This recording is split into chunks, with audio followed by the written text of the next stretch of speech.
ముహూర్త చింతామణి ముహూర్తపాద శిక్షలో మనం ఉపనయన ప్రకరణం చూస్తున్నాం. ఈ ఉపనయన ప్రకరణంలో నిన్న మనం నక్షత్రాలు, ఈ వివిధ నక్షత్రాల్లో ఉన్నటువంటి దోషాలు, తిథులు, వాటి యొక్క విశేషాలు అన్నీ చూసుకుంటూ వచ్చాం. ఇక్కడ విహితమైనటువంటి మాసాలు అనే పేరుతో చెప్పిన చోట మీరు ఒక విషయాన్ని గమనించాలి. మాఘం, పాల్గొనం, చైత్రం, వైశాఖం, జ్యేష్టం, ఈ 5 మాసాలు చెప్పుకుంటూ వచ్చాక ఉత్తరాయణంలో విశేషం అని చెప్పుకుంటూ వచ్చాడు. ఇప్పుడు ఈ చిన్న సమస్య ఒకటి, సమస్య అనడానికి లేదు, సమస్య అంటే సమస్య కాకపోతే సమస్య కాదు. అది ఉత్తరాయణం సాయనం ప్రకారంగా డిసెంబర్ 22 నుంచే చెప్పాలి అని కొంతమంది పండితులు వాదన చేస్తున్నారు. మనం ఎప్పుడు కూడా ఎవరిని కాదనలేదు, అది ప్రత్యక్షంలో కనబడుతోంది కదా, దాన్నే తీసుకోవాలని. సాయనం ప్రత్యక్షంలో కనబడుతోంది, అదే తీసుకోవాలన్నప్పుడు ఇక్కడ ఉత్తరాయణం అనేది 6 మాసాలు ఉంటుందని అందరికీ తెలుసు, దక్షిణాయనం 6 మాసాలు ఉంటుందని అందరికీ తెలుసు. ఇది ఎవరు నేను విమర్శించట్లా, ఇది ఎందుకు మనం దూరంగా పెట్టాలి అనే విషయాన్ని ప్రస్తావన తీసుకొస్తున్నాం. ఈ ఉపనయన విషయానికి వచ్చి క్షిప్రద్రుహ హేచర మూల మృదు త్రిపూర్వ రౌద్రే అంటూ అక్కడ ఉత్తరాయణం వ్యాఖ్యానంలో చెప్పుకుంటూ వచ్చాడు.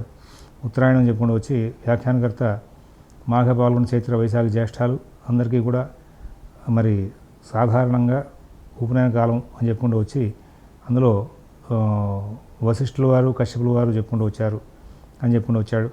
మాఘమాసంలో, పాల్గొన మాసంలో, చైత్ర మాసంలో, వైశాఖ మాసంలో, జ్యేష్ఠ మాసంలో ఉన్నటువంటి మాసాల్లో ఉపనయనం చేసేటప్పుడు వాటి యొక్క అంటే మాఘమాసం దగ్గర నుంచి జ్యేష్ఠ మాసం వరకు కూడా ఉపనయనం చేస్తే విశేషమైన ఫలితాలు ఏమిటి అనే దాన్ని అక్కడ మనకు విశేషంగా చెప్పుకుంటూ వచ్చాడు. అది అనేకమైనటువంటి మహర్షులు చెప్పినటువంటి వాక్యాలను అక్కడ క్రోడీకరించుకుంటూ వచ్చాడు. ఈ నేపథ్యంలో వేదశాఖాధిపతుల యొక్క అనుకూలాన్ని చూసి వ్రతం అంటే ఈ యొక్క ఉపనయనాన్ని చేసుకోమని కూడా చెప్పుకుని వచ్చాడు. మాఘ, పాల్గొన, చైత్ర, వైశాఖ, జ్యేష్ఠ 5 మాసాలని చెప్పాడు. ఇది ఉత్తరాయణంగా తీసుకున్నాడు. ఉత్తరాయణంలో మాత్రం ఉపనయనం చేయమన్నాడు. 5 మాసాలు చెప్పాడు. అంటే ఇంకే 1 మాసం మిగిలింది. అటు ఆషాఢంలో కొంత భాగం, ఇటు పుష్యంలో కొంత భాగం ఉంటూ ఉంటాయి. చాంద్రమానవశాత్తు రెగ్యులర్గా వస్తుంటే మనం ఉత్తరాయణంగా సంబోధిస్తున్నాం. కాదండి, సాయనం ప్రకారం, సౌరమానం కూడా కాదు. సౌరమానం అంటే మళ్ళీ దాని ప్రకారంగా మార్పు వస్తుంది. జనవరి 14కి మకరంలోకి రవి వెళ్ళాక మనం ఉత్తరాయణంగా సంబోధిస్తున్నాం. అలా కూడా కాదు, సాయనం ప్రకారంగా డిసెంబర్ 22 తారీఖు నాడు మారిన తర్వాత ఉత్తరాయణం చెప్పాలి అంటారు. ప్రత్యక్షంలో కనబడుతుంది కాబట్టి వాళ్ళని నేను విమర్శించను, వాళ్ళ ఇది చెప్పుకుంటూ వస్తున్నారు. అయితే మనం చాంద్రమాన సంబంధంగా ఉపనయనాది సంస్కారాలు చేసేటప్పుడు ఉత్తరాయణం విశేషం అని చెప్పాడు, అయనాలతో ముడిపెట్టి. ఆ ఉత్తరాయణంలో 5 మాసాలను డిక్టేట్ చేసేసాడు. ఇంకా మిగిలిన 1 మాసం, అది పుష్యమాసంలో కొంత, ఆషాఢ మాసంలో కొంత ఉంటుంది. ఒక్కోసారి డిసెంబర్ 22కి మొన్న 2024 ఉంది, మార్గశిర మాసం ఉంది. మార్గశిర మాసమే కనుక ఉత్తరాయణంలో మీకు తగిలే అవకాశం ఉంది అయినప్పుడు మరి అందులో మార్గశిరాన్ని కూడా ఆయన ఉటంకించేవాడు కదా. స్పెసిఫిక్గా ఆషాఢ శుద్ధ ఏకాదశి వరకు మాత్రం ఉపనయనాలకు అంగీకారం, ఆషాఢ మాసం ఉన్నప్పుడు కూడా ఉపనయనాలు చేసుకోవద్దు అని చెప్పేసి ధర్మసింధు వంటి గ్రంథాల్లో కూడా చెప్పుకుంటూ వచ్చాడు. పుష్యమాసంలో, ఆషాఢ మాసంలో ఉత్తరాయణం ఉన్నప్పటికీ చేసుకోవద్దు అనే మాటను కూడా ఆయన స్పర్శ చేసుకొచ్చాడు.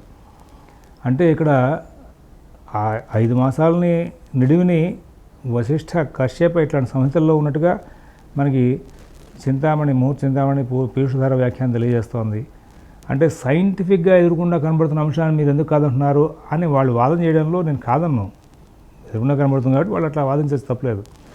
కానీ మనకి మన మహర్షులు, వశిష్ఠుడు, నువ్వు పెద్ద సిద్ధాంతం అయితే నీకంటే వశిష్ఠుడు గొప్పవాడు, నువ్వు పెద్ద సిద్ధాంతం అయ్యావు, నీకంటే కశ్యపుడు గొప్పవాడు, ఈ పుస్తకం రాసినప్పుడు ఈ ముహూర్త చింతామణి కారుడు కూడా నీకంటే గొప్పవాడే, నువ్వు లేకపోతే ఇలాంటి ఇంకోటి ప్రకటన చేయొచ్చు కదా. ఇందులో 5 మాసాల యొక్క నిడివిని చెప్పేసి ఇంకొక మాసం అటు పుష్యమాసం పూర్తిగా తీసుకుపోని, అలా తీసుకున్న 2024లో సంభవించినట్టుగా డిసెంబర్ 22 ఉత్తరాయణానికి మార్గశిర బహుళ సప్తమి రాదు కదా. వచ్చి ఉంటే మార్గశిర మాసానికి కూడా సంబంధించిన ఫలితాన్ని చెప్పాలి కదా. ఇక్కడ ఆషాఢ మాసాన్ని, పుష్యమాసాన్ని స్పెసిఫిక్గా వద్దు అని కూడా ధర్మసింధు లాంటి గ్రంథాలు చెప్పుకుంటూ వచ్చాడు కదా. దాని గురించి ఆలోచిద్దాం. అది కూడా చర్చలో పెట్టి మాట్లాడండి ఉత్తరాయణం ఉన్నప్పుడు. అనేది అడుగుతున్నాను. ఎందుకంటే సౌరమానం ప్రకారంగా చేసుకునే వాళ్ళు ఉన్నారు. జనవరి 14కి రవి ఉత్తరాయణంలోకి వచ్చాడు, మకరంలోకి వచ్చాడు కాబట్టి అని. అది కాదంటున్నాం, చాంద్రమానం ప్రకారంగా మరి చేసుకునే మాసాలు వాటి లెక్కలో మనం చూసి ఇక్కడ పుష్యమాసంలో కొంత, ఆషాఢ మాసంలో కొంత, ఈ మాఘాది 5 మాసాలు కలిపి ఉత్తరాయణం అనే మాటని కాదనుకుంటున్నాం. డిసెంబర్ 22కే వచ్చేమంటున్నాం. డిసెంబర్ 22 మనకి వచ్చే వరకు మహర్షులు ప్రత్యేకంగా ఉత్తరాయణ సంబంధమైన వ్యాఖ్యానం చేసేటప్పుడు ఈ 5 మాసాల యొక్క విశేషాలను చెప్పుకుంటూ వచ్చి మార్గశిర మాసం దగ్గరికి ఎందుకు చెప్పలేదు? మార్గశిర మాసాన్ని కనుక ఇక్కడ ఎత్తుకున్నట్టయితే కనుక మధ్యలో పుష్యమాసం కలుపుకుంటే మాఘాది 5 మాసాలు స్పెసిఫిక్గా ఉత్తరాయణం అని చెప్పేశారు వాళ్ళు. ఆషాఢ మాసంలో కొంత ఉంటుందని కూడా చెప్పుకుంటూ వచ్చారు అక్కడ ఆషాఢ శుద్ధ ఏకాదశి వరకు అని. కాబట్టి ఇక్కడ ఆషాఢ మాసం దాకా వెళ్ళేటది మార్గశిర బహుళ సప్తమికి ఉత్తరాయణం అందుకోదు, 7 మాసాలు నిడివి వచ్చేస్తుంది. కాబట్టి ఇక్కడ చాంద్రమాన సంబంధమైనటువంటి తిథులతో కూడుకున్నటువంటి అంశాలని ఉత్తరాయణంగా ప్రత్యక్షంగా కనబడుతుంది కదా అని వాదిస్తారు. ప్రత్యక్షంగా కనబడుతోంది. ఇది కూడా ప్రత్యక్షంగా కశ్యపుడు వశిష్ఠులు వారు పిచ్చవాళ్ళు ఏం కాదుగా, మీరు గొప్పవాళ్ళు అవ్వచ్చు కానీ మీకంటే తెలుగు తక్కువ వాళ్ళు ఏం కాదుగా. ఇక్కడ ఇచ్చారన్నప్పుడు దీన్ని ఎట్లా అన్వయం చేసుకోవాలి ఒక్కసారి మీరందరూ కూడా ఆలోచన చేయండి. అలా అని ఎదురుకుండా వాళ్ళు కనబడుతున్న అంశాన్ని నేను కాదన్ను, అవునడానికి మాత్రం నాకు ఈ వ్యాఖ్యానం అడ్డొస్తోంది. ఇట్లాంటి వ్యాఖ్యానాలు చాలా ఉన్నాయి, అది గమనించకుండా అని భావిస్తున్నాను. ఇంకా తారాబలం చూసే విషయంలో బ్రహ్మోపదేశం చేసేవాళ్ళకి, బ్రహ్మోపదేశం తీసుకునే వాళ్ళకి ఇద్దరికీ తారాబలం, తల్లికి చూడాలి తారాబలం అని మొండివాదం చేసేవాళ్ళు ఉన్నారు. ఒకే వరుస క్రమంలో నక్షత్రాలు 3 వచ్చినాయనుకోండి, వాళ్ళకి జన్మకు తారాబలం కుదురుతో ముహూర్తం కుదురుతుందా? కుదరదు కదా. కాబట్టి అంత మొండివాదం చేయకూడదు. అర్థమైందా? ఇప్పుడు ఆశ్లేష సీక్వెన్స్లో ఉందనుకోండి, ఆశ్లేష సీక్వెన్స్లో ఆశ్లేష, జ్యేష్ఠ, రేవతిలో ఒకటే కుదురుతుంది నక్షత్రం. ఆ తర్వాత మఘ అశ్విని మూలలో అశ్విని ఒకటే కుదురుతుంది. తర్వాత పూర్వాషాఢ, పూర్వాషాఢ, భరణి 3 కుదరవు. ఈ నేపథ్యంలో వరుస అట్లా నక్షత్రాల్లో పడ్డాయనుకోండి, ఉన్నప్పుడు ముహూర్తాలు దొరకవు. అలా తారాబలం కుదరలేదని చెప్పేసి ముహూర్తాలు ఆపుకుంటూ కూర్చుంటామా? అసలు అంత తెలియదొక్క మాట. పైగా మహర్షులు ఎక్కడ తల్లికి కూడా చూడమని చెప్పి రాసినట్టు అంశం కనబడట్లా. బ్రహ్మోపదేశం ఇచ్చేవాళ్ళకి, బ్రహ్మోపదేశం తీసుకునే వాళ్ళకి అని చెప్పేసి మంత్రశాస్త్రరీత్యా కూడా ఉపదేశం ఇచ్చేవాడు, ఉపదేశం తీసుకునేవాడే తారాబలం చూసుకుంటూ ఉంటారు. కాబట్టి అక్కడ వరకే. కొన్ని గ్రంథాల్లో అత్యవసర పరిస్థితిలో ముహూర్తాలు బలంగా ఉన్నప్పుడు తండ్రికి ఒకవేళ చంద్రబలం, తారాబలం కుదరకపోయినా సరే దానం ఇచ్చేసి ముందుకు వెళ్ళిపోమని చెప్పుకుంటూ వచ్చారంటే ముహూర్తానికి అవసరమైనటువంటిది, కాలానికి అవసరమైనటువంటిది. గర్భాష్టమం చాలా విశేషం చేద్దాం అనుకుంటున్నాం, తారాబలం కుదరలేదు కూడా చేశాడు. కానీ వాళ్ళ అందరూ తారాబల పండితులే, ప్రత్యక్షంగా వరుస క్రమంలో తారాబలం చూసుకుంటూ వెళ్ళిపోతారు. అంతకుమించి వీళ్ళకి ఏం తెలియదు. కాబట్టి ఆ తారాబలం కుదరబోతే పెట్టిన సిద్ధాంతి గారు మంచి బలమైన ముహూర్తం పెట్టినా తిడతారు. మరి రోహిణి నక్షత్రం కానీ, మృగశిర 1-2 పాదాలు కానీ తారాబలం చూడక్కల చేసేసుకోవచ్చు. వాటిల్లో ముహూర్తం పెట్టామనుకోండి, ఏంటి ఎట్లా పెట్టావు ముహూర్తం అంటారు. కనీసం ముహూర్తం కూడా తారాబలం కూడా చూడగా పెట్టారండి. అక్కడ విపది ప్రత్యేక జైవ చరమం చార్జికమున స్వచ్ఛ స్వక్షగద చంద్ర సుహృద సర్వకర్మసు అని చెప్పేసి రోహిణి నక్షత్రానికి, మృగశిర 1-2 పాదాలకి, అలాగే పుష్యమి నక్షత్రానికి, పునరుసు 4 పాదానికి నక్షత్రాలు తారాబలాలు ఎవరికి కుదరకపోయిన కార్యక్రమం చేసుకోవచ్చు అనేటువంటి శాస్త్రవాక్యాన్ని ఎవరు పట్టించుకోరు. మళ్ళీ తెలియదు కదా, అంత డెప్త్గా చదవరు కదా. ఇలాంటి కొన్ని అంశాలని పెద్దవాళ్ళు చెప్పినప్పటికీ కూడా వాటిని అనుష్ఠించాలని భయం. దాంతో నైదందారండి ఏమిటి ఆయన చెప్పి రోహిణి నక్షత్రం అయితే మాత్రం నైదందారులో చేసుకుంటామా ఏమిటి అంటారు. ఇది వాడు పైగా చేసుకుందామని గురుముఖత గురులక్ష్యంతో ముందుకు వెళ్ళేవాడు ఎవడైనా ఉంటే వాడిని కూడా చెడగొడుతూ ఉంటారు. ఈ విధమైన తత్వంతో నడుస్తున్న కారణంగా ముహూర్త శాస్త్రానికి చాలా అవరోధాలు, ఆటంకాలు కనబడుతున్నాయి. అయితే చక్కటి ముహూర్తాల యొక్క సంచారం నడిచేటప్పుడు కేవలం పిల్లవాడికి మాత్రం తారాబలం చూసి ముందుకు వెళ్ళిపోయే పరిస్థితులు చూసుకోవచ్చు. అవన్నీ కూడా గమనించుకుంటారని భావిస్తున్నాం. కవీజ్య చంద్ర లగ్న పారిపౌ మృతౌ వృతే ధమాహ ఏవ్జ భార్గవౌ తథా తనౌ మృతౌ సుతే ఖలాహ. మరి శుభగ్రహాలతో కూడుకున్నటువంటి చూడబడినటువంటి శ్రేష్టం అని చెప్పేసి చెప్పుకుంటూ వచ్చాడు.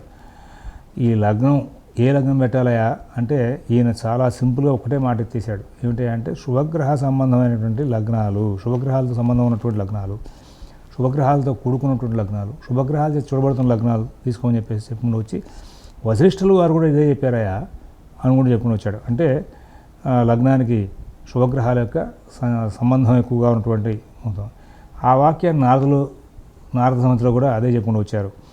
జగన్మోహనం అనేటువంటి గ్రంథంలో వశిష్ఠుల వారు లగ్నాల యొక్క ఫలితాలు చెప్పుకుంటూ వచ్చి మేష లగ్నంలో ఉపనయనం అయితే వాగ్దోషాలు వస్తూ ఉంటాయి, వృషభ లగ్నంలో ఉపనయనం చేసుకుంటే విద్యాధనం లభిస్తుంది, మిథున లగ్నంలో వేదాంతి అవుతాడు, కర్కాటక లగ్నంలో షడంగాలు చేసుకుంటాడు, సింహమందు శిల్పకారుడు, కన్యందు పండితుడు, తులయందు వ్యాపారి.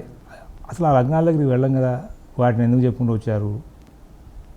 ఇది కొంచెం బాగా శోధన చేయాల్సిన అంశం.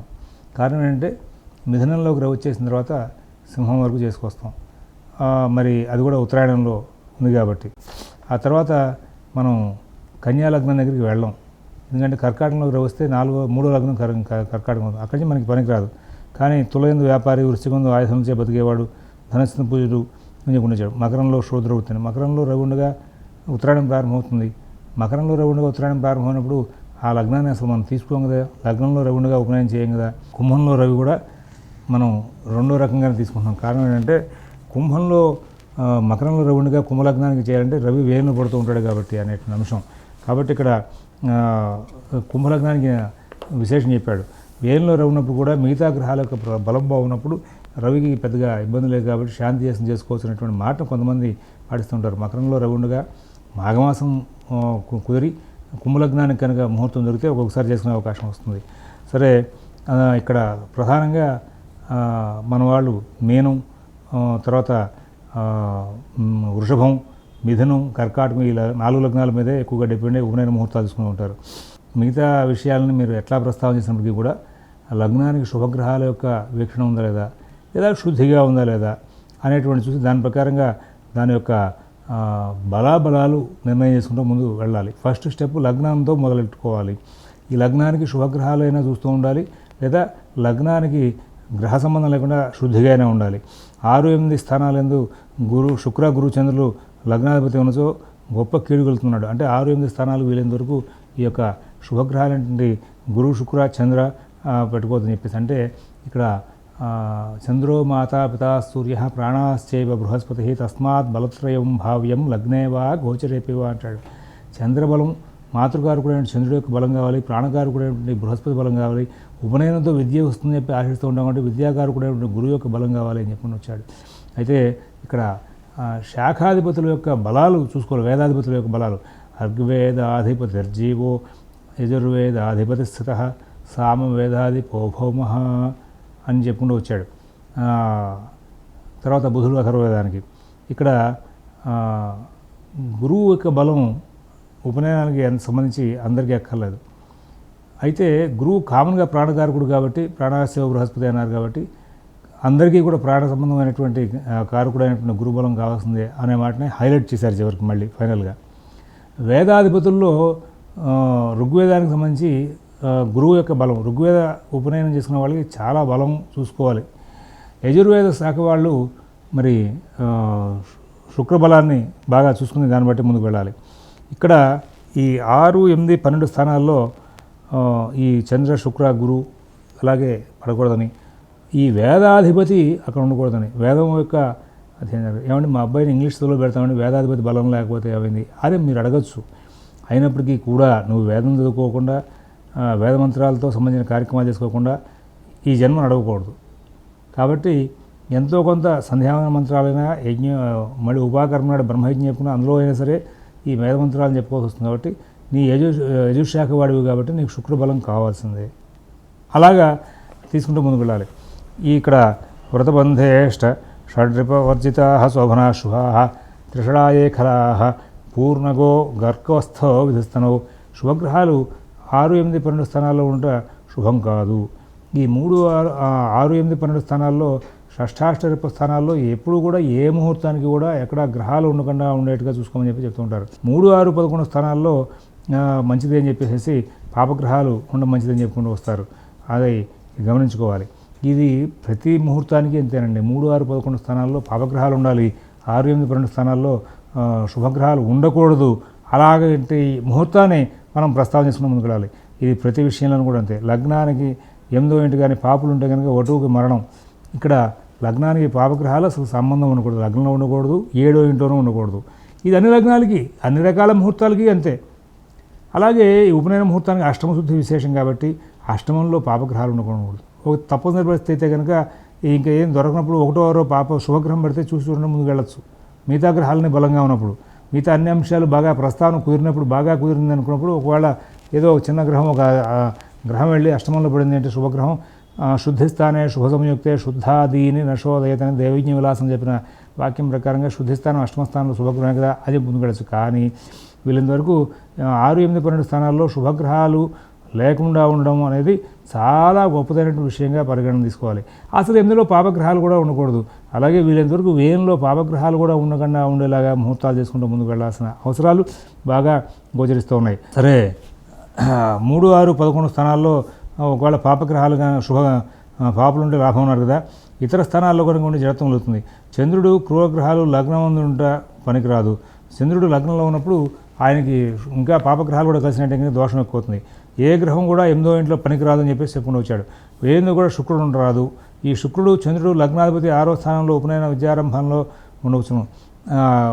ఇక్కడ 6వ ఇంట్లో శుక్రుడు విషయానికి వచ్చేసరికి భృగుషట్క దోషం అనేది ఒకటి ఉంది. కానీ ఇక్కడ వ్యాఖ్యానకర్త మరి ఈ మాటను చెప్పడంలో మరి దాని యొక్క విధానం కనబడట్లేదు. లగ్నానికి వెనుక లగ్నాది పంచమంలో క్రూరగ్రహాలు ఉండరాదు. అట్లే అష్టమంలో శుక్రుడు ఉండరాదని దైవజ్ఞ మనోహరం గ్రంథం తెలియజేస్తుంది. ఇక్కడ అష్టమంలో ఇందాక శుభగ్రహాలు ఉండొచ్చు అనుకున్నాం. దైవజ్ఞ మనోహరం మాత్రం అరే అష్టమంలో ఎవరిని పెట్టినా కానీ శుక్రుని మాత్రం పెట్టి మాకంటారు అబ్బాయి, శుక్రుని పెట్టి ఉపనయన ముహూర్తం పెట్టద్దు అని. శుక్రుడు ఏందో ఉంటే కనుక మరణరూపమైనటువంటి ఫలితాలు ఇస్తూ ఉంటాడు. మరి ఏ స్థానంలో కనుక సర్వగ్రహాలు వేషీలైనటువంటి ఫలితాలు ఇస్తూ ఉంటాయని వశిష్ఠులు వారు చెప్పుకుంటూ వచ్చారు.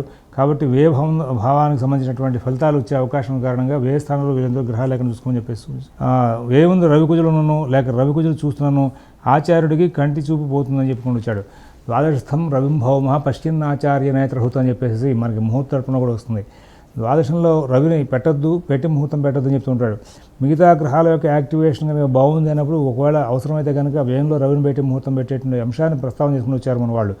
ఇక్కడ ఆ వ్యయంలో రవి ఉండగా ఆ కుజుడు కనుక రవిని చూస్తూ ఉంటే, లేదా ఇక్కడ ఈయన వ్యాఖ్యానం చేసినట్టుగా ఆ కుజుడు రవి కూడా ఆ కుజుడితో కలిసి ఉంటే కనుక కళ్ళు పోయే అవకాశం తండ్రికి, అంటే ఉపనయనం ముహూర్తం చేసినటువంటి తండ్రికి కళ్ళు పోయే అవకాశం వస్తుందని చెప్పి వచ్చాడు. స్వస్థానం, సౌఖ్యస్థానం, మిత్రస్థానాలు శుభాన్ని కలిగిస్తూ ఉంటాయి.